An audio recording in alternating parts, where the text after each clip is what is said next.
डिकोडिङ gets भनेर यो चाहिँ सिलेबसमा छ जस्तो त लागेन, तर त्यहाँ एक दुई ठाउँमा हामीलाई चाहिने भएर मैले डिकोडिङ गेट्स भनेर राखेको छु। यो डिकोडिङ गेट्सले चाहिँ के गरिरहेको छ भन्दाखेरि पार्टिकुलर कति भ्यालु आउँदाखेरि चाहिँ यो एन्ड गेटमा र आउटपुटमा हाई दिने त, या काउन्टरमा यति भ्यालु रिच भयो है भनेर हाई दिने काम गराउनको लागि चाहिँ यो यसरी गेटेड फर्ममा युज गर्न सकिन्छ। यसलाई चाहिँ डिकोडिङ गेट्स भनेको सर्टेन नम्बरलाई डिकोड गरेर हाई पल्स दिने भयो। यो चाहिँ काउन्टरबाट डिकोड गरिएको। जस्तो यहाँ हेऱ्यो भने 2 र 7 को डिकोडेड आउटपुट देखाइरहेको छ। 2 भनेको के भयो 0 1 0 भयो, यो एमएसपी भयो भने यो 0 भयो, यो Q1 1 भयो र यो 0 भयो। अब यो गेटले 2 भनिरहेछ, 2 भन्दाखेरि यो Q0 बारबाट दिनुको अर्थ भनेको यो 0 हुँदा यो 1 हुने भयो, यो 0 हुनु भनेको यो 1 हुने भयो, र यो डाइरेक्ट Q1 बाट दिएको छ, यो 1 नै भयो र यो Q2 पनि 0 भएको हुनाले यो चाहिँ फेरि नटबाट दिएको छ। यो दुईटा यो तीनवटै 1 भएको केसमा 1 भइरहेको केसमा मात्रै 1 आउँछ, जुन चाहिँ यो 2 मा तिमीले देख्यो भने यो सेकेन्ड क्लक पल्समा 1 पछिको यो इनिसियल भयो, यो क्लक 2 आउने क्लक पल्समा यो अर्को क्लक पल्स नआउँदासम्म यो एन्डको आउट हाई भइरहेको छ।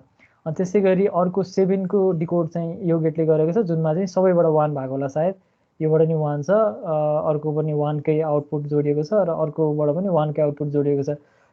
यो चाहिँ यदि काउन्टरबाट कुनै सिग्निफिकेन्ट नम्बरमा आउटपुट पल्स या गेट कम्बिनेसनल लजिक युज गरेर यो एउटा काउन्ट भ्यालु रिच भयो भनेर सिग्निफाई गर्ने काम गर्नु पर्यो भने चाहिँ यसरी डिकोडिङ गेट युज गरिन्छ।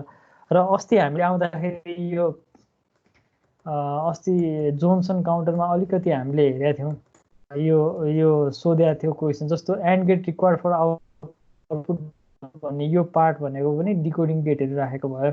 यसबाट चाहिँ 8वटा डिकोडिङ गेट छ, 8वटा डिफ्रेन्ट भ्यालुमा एन्ड गेटको आउटपुट हाई हुन्छ।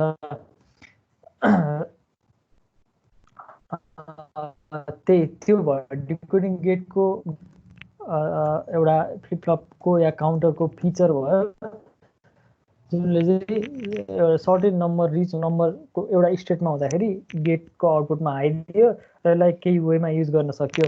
र एउटा सबैभन्दा सिम्पलेस्ट या सबैभन्दा इम्पोर्टेन्ट युज भनेको चाहिँ के हुन्छ भने यो डिकोडिङ गेटको, जस्तो तिमीहरूलाई मैले अघि एउटा क्वेसन ओल्ड क्वेसन पढेको थिएँ। ओल्ड क्वेसनमा देखाइरहेको थियो के देखाइरहेको थियो भने के सोधिरहेको थियो भने डिजाइन मोड 11 असिन्क्रोनस काउन्टर भनेर तिमीहरूको हातमा क्वेसन छ भने 2016 स्प्रिङको 6B मा हेर, 6B मा हेर, design of mod 11 asynchronous counter using J K flip flop and showing with its working counting sequence and timing diagram भनेर सोधिरहेछ मोड 11 सिन्क्रोनस काउन्टरमा।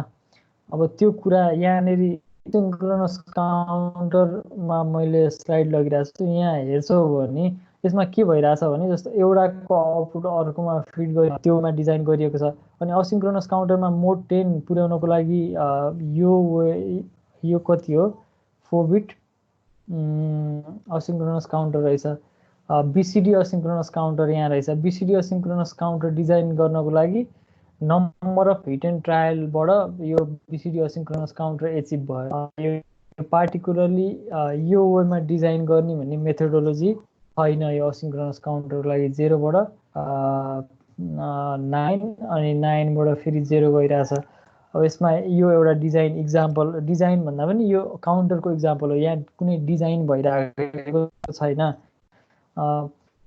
तर डिजाइन असिन्क्रोनस काउन्टरलाई डिजाइन गर्ने एउटा ट्रिकी वे भनेको चाहिँ के हुन्छ भने यो वे हो। बीसीडी असिन्क्रोनस काउन्टरलाई यो वेबाट यसरी डिकोडिङ गेट युज गरेर, जुन अघि भर्खर हामीले पढेका छौँ त्यो गेट युज गरेर हरेक काउन्टरको क्लियर इनपुटमा तिमीहरूले के गरिदिने भने युजिङ मोड 11 असिन्क्रोनस काउन्टर भनेर सोध्यो भने अब यहाँ 11 भनेपछि टोटल 4 बिट युज भयो भनेपछि 11 आउँदाखेरि काउन्टर रिसेट हुनु पर्यो 0 0 0 0 0 0 बाट चाहिँ अनि कहाँ जानु पर्यो त 0 1 0 10 भयो। अनि यो 10 बाट फेरि रोल ब्याक भएर 000 मा आउनु पर्यो। यो भनेको मोड 11 असिन्क्रोनस काउन्टर भयो। यो मैले त्यही भएर यहाँ क्लास को रूपमा राखेँ तर त्यो दिन गर्नलाई त्यतिकै भयो।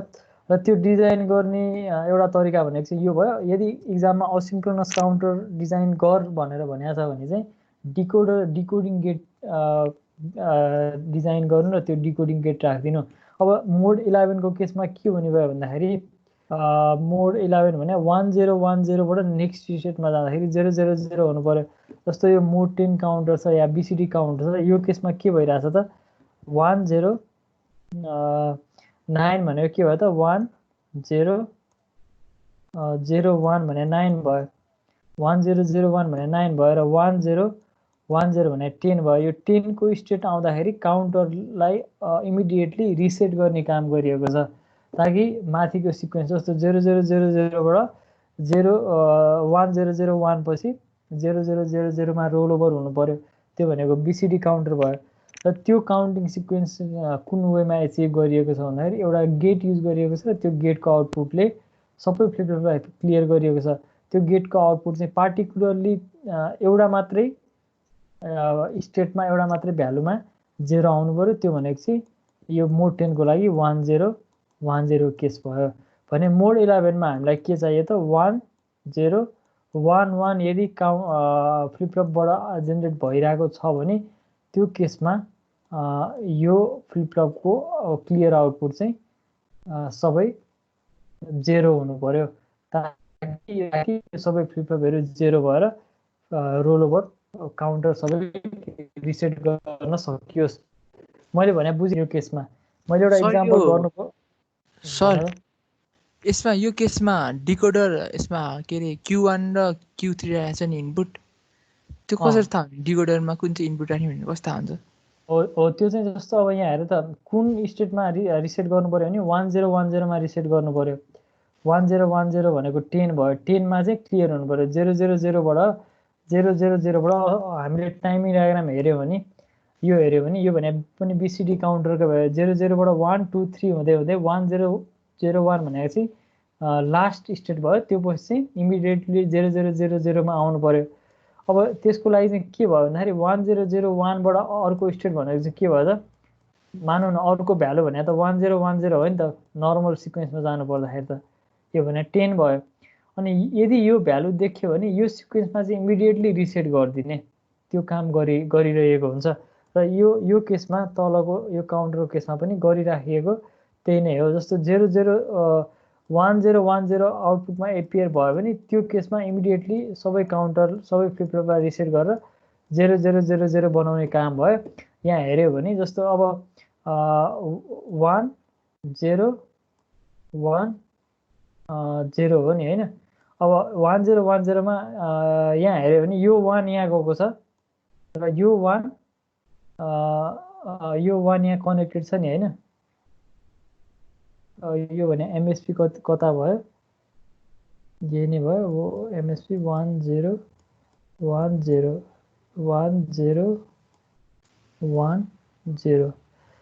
यो चाहिँ यहाँनिर यो लेखाइको ऊ भयो। यता 0 हुन्छ, यहाँ चाहिँ लेख्नु नहुने, यहाँ चाहिँ लेख्नु नहुने। यो 1 भयो अनि यो Q2 मा 0 भयो अनि फेरि Q1 मा 1 भयो अनि Q0 मा 0 भयो। 1010 केस भयो। अनि यो 1 यो न्यान्डमा एउटामा 1 अर्कोमा पनि 1 भयो नि त होइन। अनि यो दुईटै 1 1 भएको केसमा न्यान्डले अपरेट गर्ने भने त 0 हो। दुईटै 1 1 भएको केसमा त्यही नै गरिएको हो यो केसमा चाहिँ। अब तिमीले यहाँ हेर्यो भने जहिले पनि न्यान्ड गेटै युज हुन्छ हुँदैन, जुन गेट युज गरे पनि हुन्छ। हाम्रो अप्सन अनुसार जुन गेट फिजिबल देखिन्छ त्यो गेट युज गर्ने हो। त्यो आउटपुटमा चाहिँ 0 ल्याउनु पर्यो।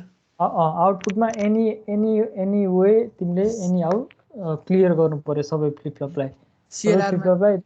इनिशियली के बस्छ अरु अपरेसनहरु गर्दाखेरि चाहिँ के बस्छ त्यसमा सीएलआरमा 1 हुनु पर्यो। अरु अपरेसन गर्दा सीएलआरमा कम्पल्सरीली 1 हुनु पर्यो। अरु अपरेसन हुँदाखेरि सीएलआर 0 छ भने सबै 0 भयो, सीएलआर 1 छ भने मात्रै जे छ त्यो स्टेटमा त्यतिकै बस्छ या फ्लिपफ्लप रिसेट हुँदैन। CLR 1 भयो भने फ्लिपफ्लपले नर्मल अपरेसन, CLR 0 भयो भने फ्लिपफ्लपले फ्लिपफ्लप क्लियर, फ्लिपफ्लप सबै रिसेट भयो। त्यही भएर अरू केसमा सबैमा 1 हुनु पर्यो। अब तिमीले हेर्दै गयो यो सर्किटलाई एनालाइसिस गर्यो भने चाहिँ अरू सबै केसमा यो आउटपुटमा 1 नै जेनेरेट भएको हुन्छ। 1010 बाइनरी नम्बर हेर्ने हो भने यो माथिको स्टेट टेबल हेर्ने हो भने दुवै केसमा 1010 भनेको यो भित्र हाम्रो बाइनरी नम्बरको सबैभन्दा वन्डरनेस नै यही हो, या वन्डर नै हो, जुनमा चाहिँ एउटै सिक्वेन्स कहीँ पनि रिपिट हुँदैन। एउटा बिट भ्यालु या एउटा बिट प्याटर्न या एउटा बिट कम्बिनेसन कतै रिपिट हुँदैन नि त। अनि त्यही कुराको एडभान्टेज लिने हो यो केसमा। त्यही युनिकनेस हुने भयो, हरेक नम्बरको आफ्नै युनिक बिट प्याटर्न हुने भयो। अनि त्यही युनिकनेसको एडभान्टेज लिने हो। र मैले चाहिँ तिमीले यहाँनिर यसैको सट्टामा यसलाई मोडिफाई गर्दाखेरि के भयो त 1 0 1 1 हुन्छ। अब यो केसमा तिमीले के गर्नु पर्यो त, यो 3वटा 1 आउने केस भनेको अब यो 1 भनेपछि यो पनि 1 आउने रहेछ, यसलाई पनि यहाँनिर जोडिदिनु पर्यो। यसको आउटपुट पनि यहाँ जोडिदिनु पर्यो, यसको आउटपुट पनि यहाँ भयो, र यसको थर्डको चाहिँ होइन होला होइन। 1 यहाँ मिस्टेक भइरहेछ, मोड 11 बनाउनु पर्यो नि। 1 1 0 1 1 हुन्छ होइन। अनि यो आउटपुटलाई चाहिँ लगेर यो न्यान्डमा दियो भने 1101 11 भने 10 10 10 10 11 11 भयो नि, 1011 11 भयो नि होइन। अनि 11 मा चाहिँ फ्लिपफ्लपलाई सबै फ्लिपफ्लपलाई रिसेट गर्नु पर्यो। बुझेन एकचोटि आफूले ट्राई गर। हामीले माथिको नि बनाउनु पर्थ्यो BCD एसिन्क्रोनस भन्ने सोच्दाखेरि, त्यो माथि बनाएको छौँ हामीले माथिको साइडमा। यो स्टेट डायग्राम हो, यो स्टेट डायग्राम बनाउनु पर्छ। त्यो पछाडिपट्टि के नेक्स्ट यो स्टेट डायग्राम पनि बनाऊ। यो टाइमिङ डायग्राम होइन, यो लेफ्टमा छ नि लजिक डायग्राम, यो सर्किट डायग्राम यो नि बनाउनु परिहाल्यो नि। यो सबैभन्दा भाइटल हो, यो फिगरमा सबैभन्दा इम्पोर्टेन्ट या भाइटल यो सर्किट डायग्राम हुन्छ। एउटै होइन र त्यो त्यसमा डिकोडर होइन एउटै होइन। यो इक्जाम्पल र यो इक्जाम्पल एउटै होइन। BCD एसिन्क्रोनस रिपल काउन्टरको यो इक्जाम्पल र माथिको इक्जाम्पल एउटै होइन। यसमा तिम्रो क्लियर इनपुट युज गरेकै छैन होइन। डिफ्रेन्ट वेबाट काउन्टर बनाउन सकिन्छ भनेर मैले यहाँ 2वटा इक्जाम्पल राखिरहेको हो। यसमा क्लियर इनपुट युज गरेको छैन भने यसमा क्लियर इनपुट युज गरिएको छ, र त्यसलाई युज गरेर डिकोडिङ गेटको सहायतामा डिकोडिङ गेटको आउटपुटलाई युज गरेर सबै फ्लिपफ्लपलाई रिसेट गरेर यो BCD काउन्टर या मोड 10 काउन्टर डिजाइन गरिएको छ। अनि हामीलाई असिन्क्रोनस मोड 10 काउन्टर, मोड 11 काउन्टर जति भन्छ त्यो डिजाइन गर्ने एउटा उपाय भनेको यो भयो, र यही फलो गर्नु। सिन्क्रोनस काउन्टर जसरी डिजाइन गर्ने कन्भेन्सन छैन BCD यो असिन्क्रोनस काउन्टरहरूको लागि, किनभने यसमा नेक्स्ट स्टेट के जान्छ यो भनेको अनप्रेडिक्टेड या कुनै कन्ट्रोलमा छैन। जस्तो क्लकको कन्ट्रोल भनेको त्योभन्दा अगाडिको फ्लिपफ्लपसँग डिपेन्डेन्ट हुन्छ। अनि त्यसको लागि हामीले कि त सबै फ्लिपफ्लपको स्टेट सबै फ्लिपफ्लप यो फ्लिपफ्लपको एक्साइटेसन टेबल एक साइडमा राखेर सबै सिक्वेन्सलाई हेरेर हिट एन्ड ट्रायल वेमा हुन्छ नि कनेक्सन गर्दै त्यो मिल्ने हो कि नमिल्ने हो एनालाइसिस गर्दै हामीले बनाउन सक्छौँ। जुन वेमा चाहिँ यो माथिको सर्किटमा बुकमा बनाएर राखिदिएको छ, यो वेमा BCD up counter ripple up counter asynchronous ripple up counter achieve हुन्छ भनेर। तर डिजाइन प्रोसिजर भने यसको एक्ज्याक्टली सिन्क्रोनस जसरी हुँदैन।